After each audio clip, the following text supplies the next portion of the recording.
What is a mortgage? Presented by WallStreetSurvivor.com. A mortgage is a loan by a bank or other financial institution that a person can use to finance the purchase of a home. A mortgage is different from other loans, like personal or student loans, since the bank can use your house as collateral. Meaning, if you don't pay the bank back on time, they can take possession of your home. Here's Mark and Lisa. Mark and Lisa are newlyweds, looking to buy their first home. After a long search, they find the perfect home with the not-so-perfect price tag of $500,000, more than they have in the bank. What are they to do? Mark and Lisa head over to the bank. The banker suggests that they take out a mortgage to finance the home. The banker asks them how much they are willing to put down as a down payment. The down payment is the amount that Mark and Lisa pay up front. Usually, a down payment needs to be at least around 20% of the price of the home, but this amount varies from bank to bank. Mark and Lisa have been saving for a while and decide to put down $100,000, meaning they will need to borrow an additional $400,000 to buy the house. The banker reviews Mark and Lisa's credit reports and income statement and grants them a $400,000 mortgage at a fixed rate of 5% with a 5-year term and a 40-year amortization period.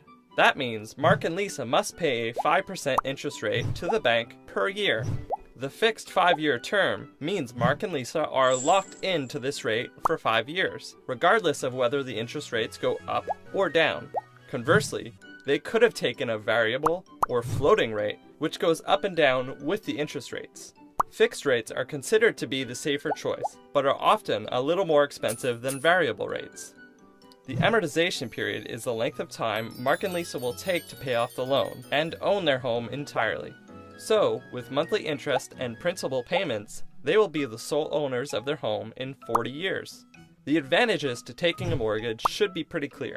Instead of putting money into a landlord's pockets by paying rent, every time they make a mortgage payment, they own a little more of their home.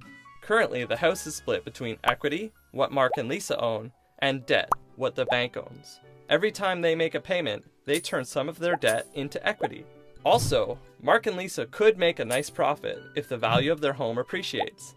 For example, imagine Mark and Lisa get an offer to sell their home for $600,000 the day after they bought it. Mark and Lisa and the bank aren't partners. They don't have to split the profits. So let's say they take the offer and sell the house. They collect $600,000 from the buyer and pay back the $400,000 loan to the bank. Just like that, they doubled their $100,000 investment. To learn more about mortgages and other personal finance topics, head over to WallStreetSurvivor.com.